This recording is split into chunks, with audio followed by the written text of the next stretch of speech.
அர்ஜுனா எம்பிக்கு எதிராக வைத்தியர் சத்தியமூர்த்தி முறைப்பாடு. நாடாளுமன்ற உறுப்பினர் ராமநாதன் அர்ஜுனாவுக்கு எதிராக யாழ்ப்பாணம் காவல் நிலையத்தில் முறைப்பாடொன்று பதிவு செய்யப்பட்டுள்ளதாக தகவல் வெளியாகியுள்ளது. குறித்த முறைப்பாடானது யாழ்ப்பாணம் போதனா வைத்தியசாலையின் பணிப்பாளர் வைத்தியர் சத்தியமூர்த்தியினால் அளிக்கப்பட்டுள்ளது.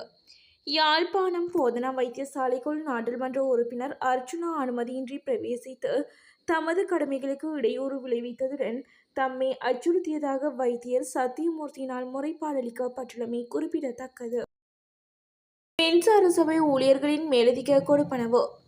இலங்கை மின்சார சபை ஊழியர்களுக்கு மேலதிக கொடுப்பனவு வழங்குமாறு கோரிக்கை விடுத்திருந்த போதிலும் தற்சமயம் அவ்வாறான கொடுப்பனவை வழங்காமல் இருப்பதற்கு இலங்கை மின்சார சபையின் பணிப்பாளர் சபை தீர்மானித்துள்ளது.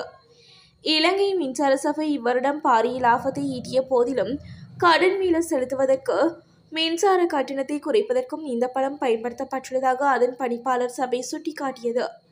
இலங்கை மின்சார சபை லாபகரமான நிலையை அடைந்துள்ள நிலையில் ஊழியர் மேலதிக கொடுப்பனவை டிசம்பர் 10 முன்னர் வழங்க நடவடிக்கை எடுக்குமாறு இலங்கை மின்சார சபை தலைவரிடம் இலங்கை மின்சார ஊழியர் சங்கம் அண்மையில் கோரிக்கை விடுத்துள்ளது. சிரியாவில் கவிழ்ந்த ஆட்சி. சிரியாவின் முக்கியமான மலைப்பகுதிகளான கோலன் குன்று பகுதியை இஸ்ரேல் கட்டுப்பாட்டில் கொண்டுவரப்பட்டுள்ளதாக சர்வதேச ஊடகங்கள் செய்தி வெளியிட்டுள்ளன. 1972 சிரியாவுடனான போர் நிறுத்த உடன்படிக்கையின் போது கோலன் மலைப்பகுதிகள் சிரியா வசம் வந்தது.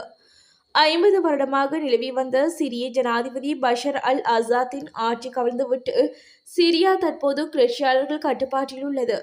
கடந்த நவம்பர் 27 தான் கிளர்ச்சியாளர்கள் அரசுக்கு எதிரான போரை அறிவித்தனர் என்பது குறிப்பிடத்தக்கது.